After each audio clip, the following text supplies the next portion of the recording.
Hi, I'm Stan Kong, Faculty Director and Professor at Art Center's Graduate Industrial Design Department, and we're here at Mattel Hotwheels today to interview the team that puts together, designs and builds the vehicles that compete in our annual Formula E event.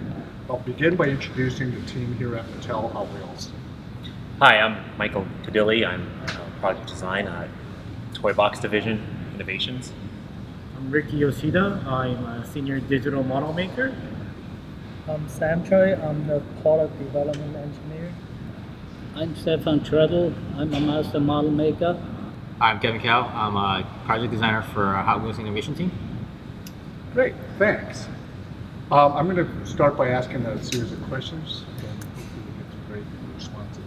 What comes to mind when you think of Formula E? To me, it's about new ways to play and new power plant that we don't usually deal with every day. So using the power of rubber band and how we can sort of harness that power into a vehicle.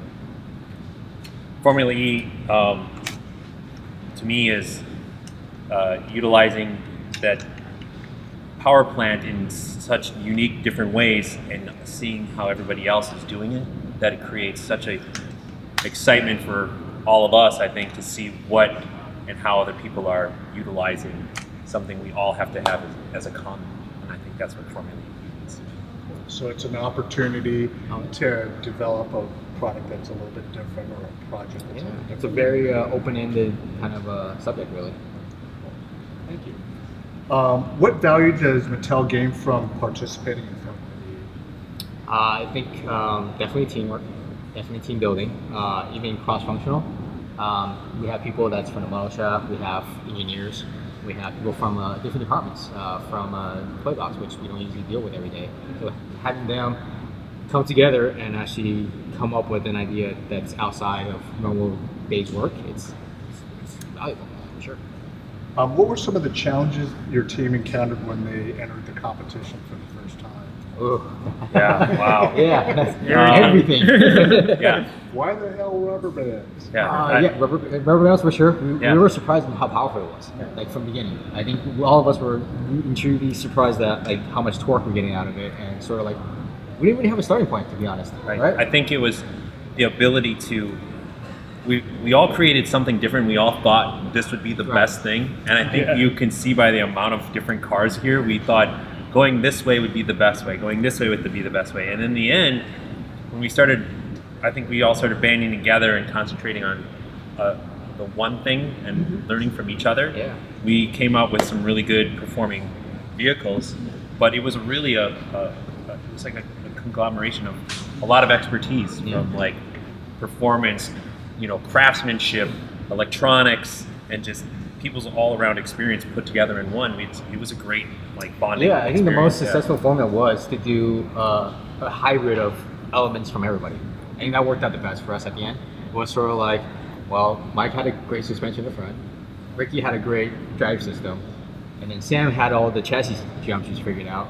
And then we have the brake system. Yeah, the brake system. The brake system from Stefan. And then sort of just getting all these elements together and then and actually combining into a complete vehicle. I think that was the best solution for all of us. So like we took the best of everybody and just formed into one uniform vehicle. I think that worked out for us. But the challenge was the unknown. It was the unknown.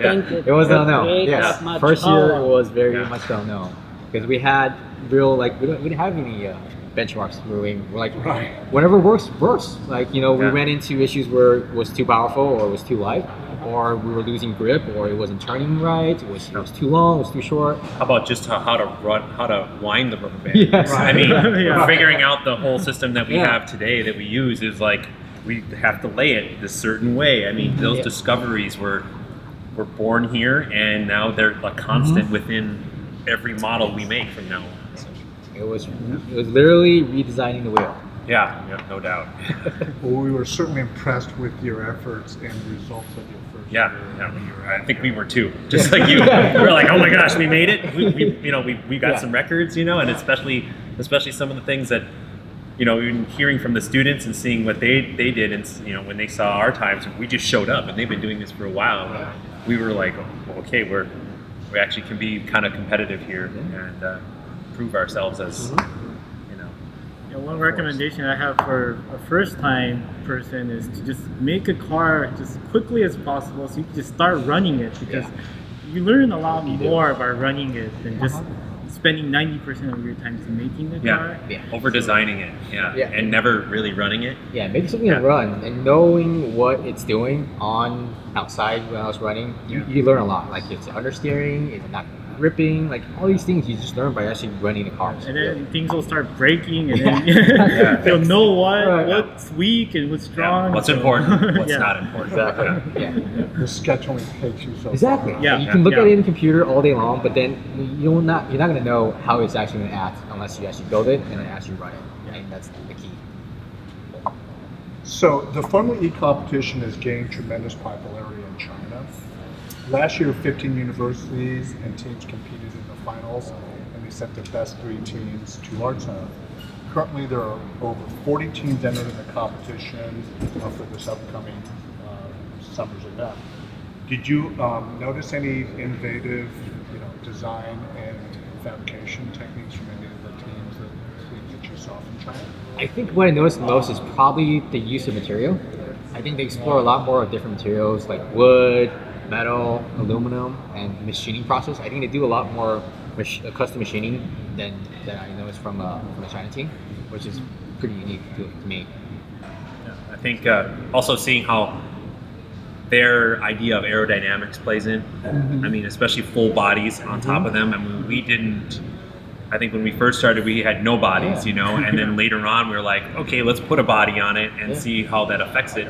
But they take it to a level where it's actually part of their performance, and I think that's something that whether we take on in our next car that we submit, but it is something when we look at them and see like, wow, they're really thinking about aerodynamics. Yeah, I do notice that like their stuff are very bespoke. Everything's built for that purpose. I mean, we use a lot of off-the-shelf parts and off-the-shelf just geometries and suspensions, and I see that most of their stuff, they're all pretty much hand-built for that purpose, which I notice a lot too. What do you think is the value of having international participation from the Chinese schools and teams?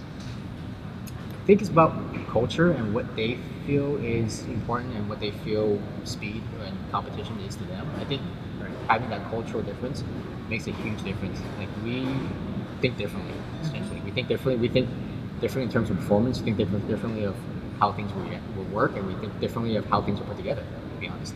And what materials to use. I think all of that, it's great to see. I think it brings great variety in general. I also think their level of competition that is at, say, the design center versus even over there is they really get involved. Their teams get so involved with from a cheering section to like branding to like the whole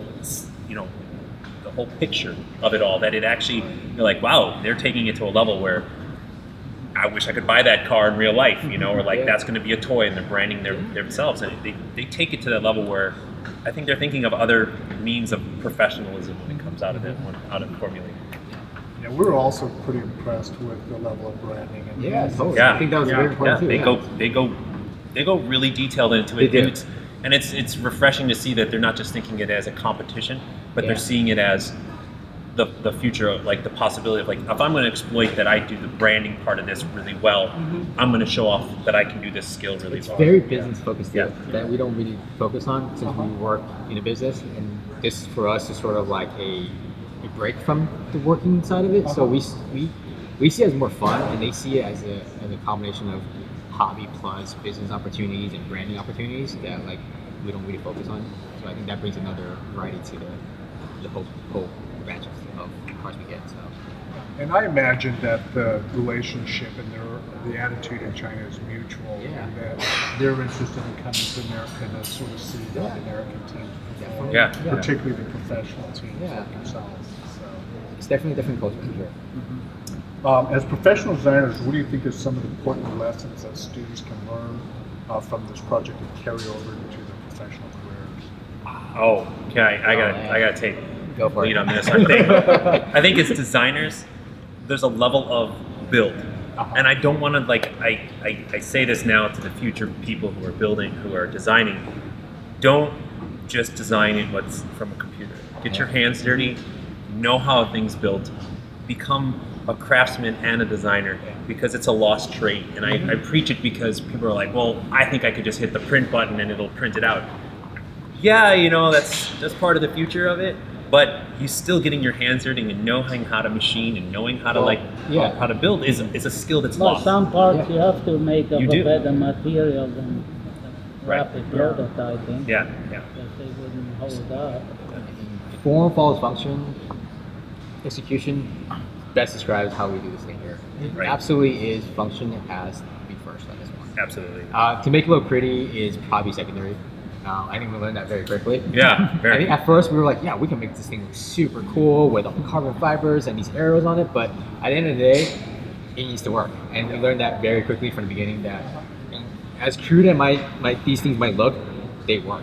Yeah. And we accepted that. As designers, we kind of have to put our egos and pride aside and be like, yes, we have to trust engineers, we have to trust the model builders to make a functional thing, and we come second. And that's the reality of it. It's like they have more experience. I think in real world. what you see here, this might look really pretty, but don't get me wrong. There's so much functionality and durability under this that it's not pretty. You know, you open it up and it's just like this is just flip it over, you see the it. cherry on top of the cake, and you see like it's just raw. You know, there's just it's materials, it's function, it's quality, well-built materials that we learned that we're all handmade. We put our hands on this thing and built it, and it was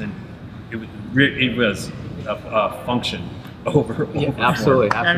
Yeah, each one of these cards, you can see that it's a mix of 3D printed parts, CNC parts, and hand-built parts. And you start to learn what parts can be printed, what parts you have to have a CNC. So yeah, again, you have to really start making it and running it. Definitely a collab. Definitely a collab, you know, figuring out the geometry, figuring out the layout, everything.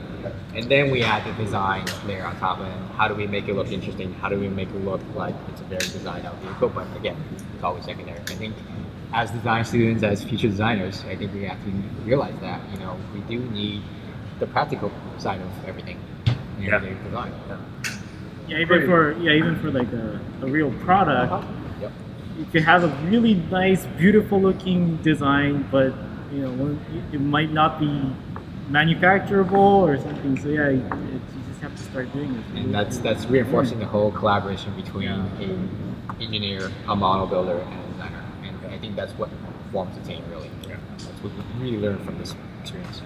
I'm glad that came out of, that was your answer, because as a faculty member, we're always trying to get them to start building as soon as they can. Absolutely. A lot of them are so used to that, I'm going to Just sketch it out, yeah. I'm going to start building Yeah. on the computer, and then at the last minute they start to assemble it, build, and things start breaking. And it's really hard lesson to learn as a designer. I mean, unless you actually do this competition, I think coming out of school and not exposed to this, I would still think the same way. I would still draw it first, 3D build it, make sure it's pretty, and then I'll hand it over to an engineer or a model builder, and they'll tear their hairs out because it doesn't work. So I think experiencing this whole process and competition really opened your eyes to like a new way of thinking, essentially.